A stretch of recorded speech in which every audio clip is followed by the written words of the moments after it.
Good afternoon. Phil Lindemann, Krystal, 93 News. Domestic violence in Colorado is getting deadlier. New data from the state shows 186 people died at the hand of a partner or family member in the past 2 years. That is higher than ever before and double the rate from the late 2010s. 6 were children.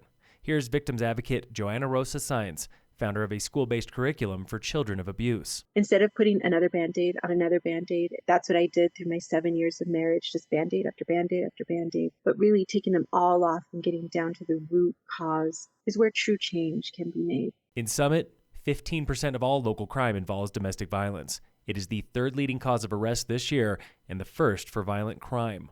3 in 4 suspects are men. This past week alone, 2 men and 1 woman were arrested for domestic violence.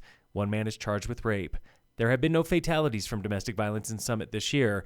In Eagle County in February, a man was shot and killed by police during a domestic call. He was allegedly waving a gun.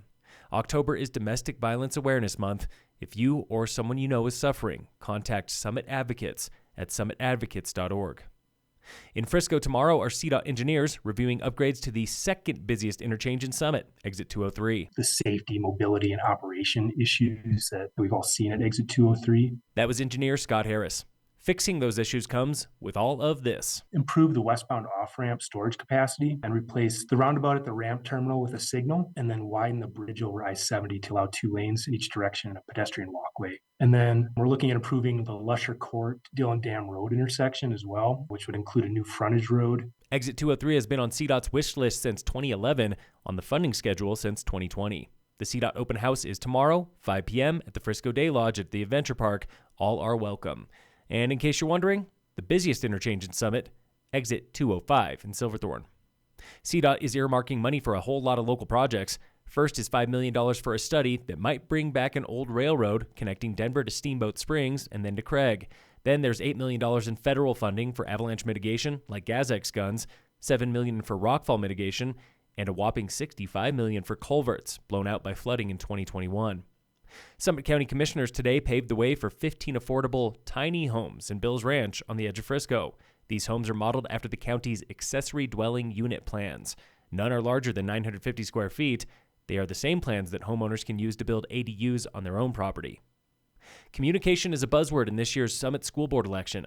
First-time candidate Jennifer Gonzalez believes the district, and especially the board, are failing to communicate. So you're invited, you go there, you speak out, and then they just ignore you. Sitting board member Julie Shapiro believes they are communicating better. We're really trying to keep students' success and their ability to thrive at the center of every decision we make. Are we there yet? No. And I think we're very clear on that and very honest and candid about that. I certainly have been in my time on the board. New candidate Vanessa Agee, the communications director for Town of Frisco. If parents don't know and guardians don't know what's going on, the community doesn't know what's going on, boy, rumors get started about what's actually being taught and the policies and what they mean and how they're being implemented. First-time candidate Gail Westerberg on communication after decades as a local principal. I believe in family and community partnerships, and I think Summit School District has done a great job encouraging voice with the parent group. Election day is 2 weeks from today, November 7th.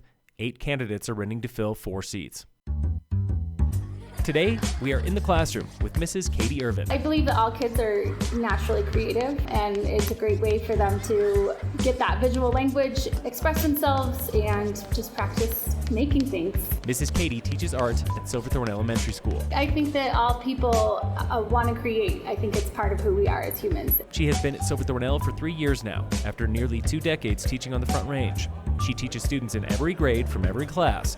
Younger kids get more choice. Come in and have stations where they will have the opportunity to cut and glue or draw or build. Older kids get more challenge. 5th graders are going to be starting on a Tim Burton style self-portrait where they're going to look at the art of Tim Burton and his kind of gothic style and then try to create themselves in that style. If there's one thing Mrs. Katy has learned from her students, it's this. Kids don't learn that they maybe aren't good at it, or they don't think that until later in life. So if I can hook them while they're young, maybe they'll keep making for years to come after they're with me. Tune in every Tuesday for In the Classroom with local educators.